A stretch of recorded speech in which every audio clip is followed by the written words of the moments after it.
DSP लगते थे हमारे खिलाड़ी भाई, पुलिस इंस्पेक्टर लगते थे, स्पोर्ट्स के ज्वाइंट डायरेक्टर डिप्टी डायरेक्टर लगते थे, दूसरे महकमों में जाते थे, पंचायत सेक्रेटरी भी लगा दिए हुड्डा साहब ने। जो हुड्डा साहब के टाइम की पॉलिसी थी उसको जो बदला, उससे हरियाणा प्रदेश में विशेष तौर से हरियाणा प्रदेश के खिलाड़ियों का, खेल प्रेमियों का इस गठबंधन सरकार से विश्वास उठ गया।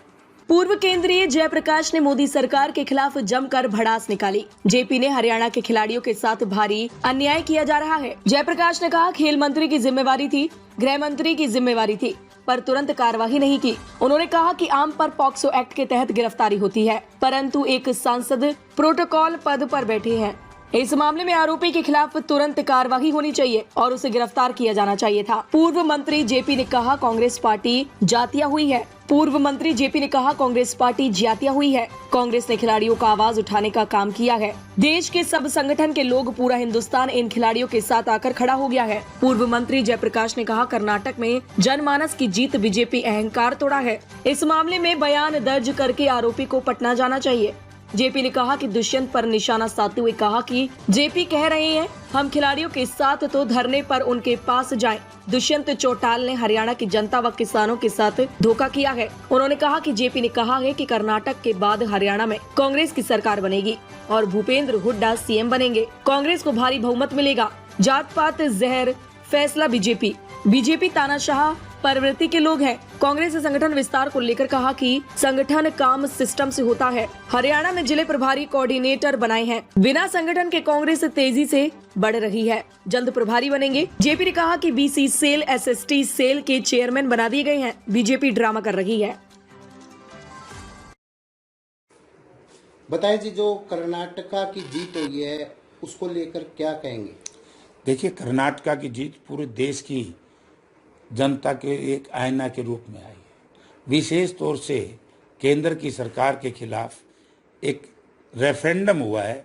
जिस तरीके से केंद्र की सरकार इस देश को जात पात मजहब धर्म में बांटने का प्रयास कर रही थी, और ये चुनाव में ये कहूँगा कि ये भारत के प्रधानमंत्री जी कितनी बार वहाँ गए। जैसे म्यूनसिपल कमेटी के चुनाव में हमारी आम कार्यकर्ता काम करते हैं, माननीय प्रधानमंत्री जी ने वहाँ पूरी ताकत लगा दी, इनका पूरा मंत्रिमंडल, इनका पूरा संगठन।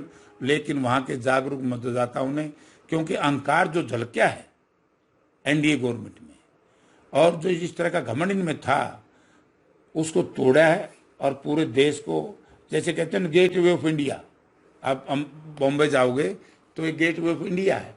वो जब ईस्ट इंडिया कंपनी आई थी तो उसी रास्ते से आई थी, देश पे कब्जा किया था। ये gateway of Delhi, Karnataka से चलेंगे दिल्ली पे कब्जा आज कांग्रेस पार्टी और उसके सहयोगी दलों का होगा, ऐसा संकेत कर्नाटक ने दे दिया है। सर, अगर बात की जाए खिलाड़ियों की, अभी जो WFI भंग कर दी गई है और गिरफ्तारी की बात कर रहे हैं इस सांसद की, अभी तक गिरफ्तारी नहीं हुई, तो क्या कहेंगे इसको लेकर? ये भी एक घमंड अहंकार है, कानून को नहीं मानती। इसका मतलब केंद्र की सरकार, भारतीय जनता पार्टी और उसके सहयोगी दल कानून को नहीं मानते।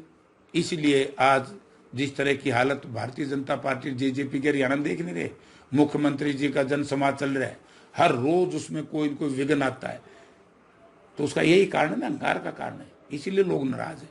तो इसलिए अब लोगों का विश्वास इससे उठ चुका है।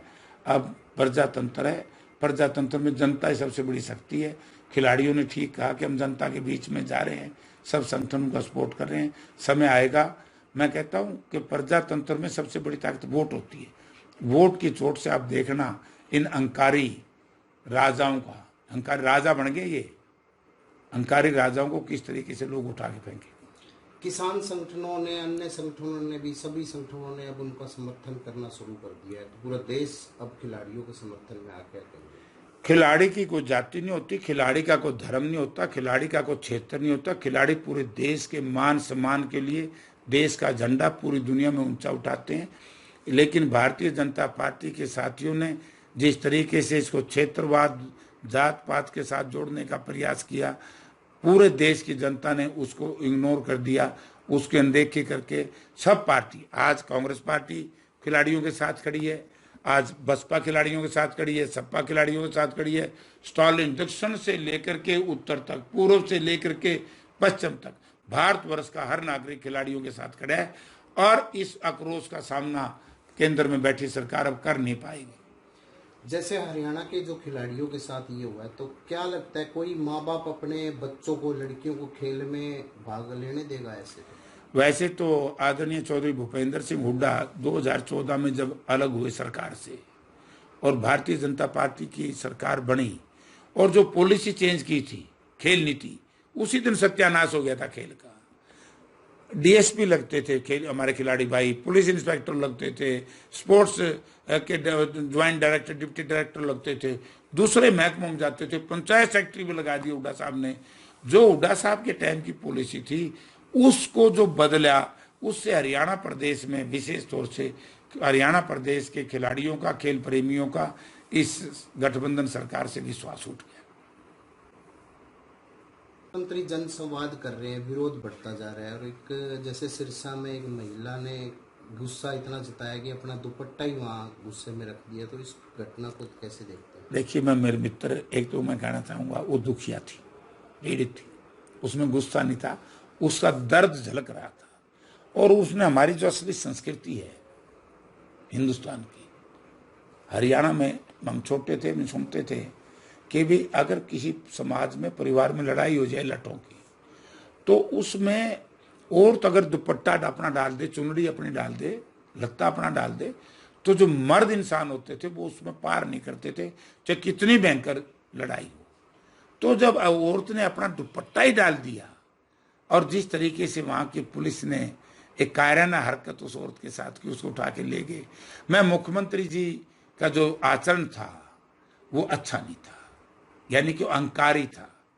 मुख्यमंत्री जी को चाहिए था कि उससे बात करते, उसके पति के ऊपर मुकदमे हैं, उसकी जांच करवाओ भाई। वो ये कब कह रही थी कि सारे मुकदमे खत्म कर दो, वो यही कह रही थी न्याय मांगने आए हैं। ये जो जेजेपी और बीजेपी हरियाणा में अप्राकृतिक गठबंधन जो हुआ था, उसका अहंकार, दोनों दलों में अहंकार झलक रहा है और इसका नतीजा इनको भुगतना पड़ेगा। क्या लगता है दोनों का गठबंधन अब चल पाएगा या आगे टूट भी सकता है? इनका चालो और ना चालो, लोग इनके गले नहीं चाल दे। इनका तो वो काम करेंगे जो फिलीपीन के बादशाह मार्कोस के साथ हुआ था ना। मार्कोस साहब जब फौज में बगावत आई थी तो जूती भी नहीं पैर पाए थे, जब रात में उठ के बाद देशों में थे। तो ऐसे ही जब चुनाव आएंगे 24 में, गठबंधन सरकार में जेजेपी बीजेपी, तो जूती पहनने भी भूल जाएगी, भाग जाएंगे छोड़ के।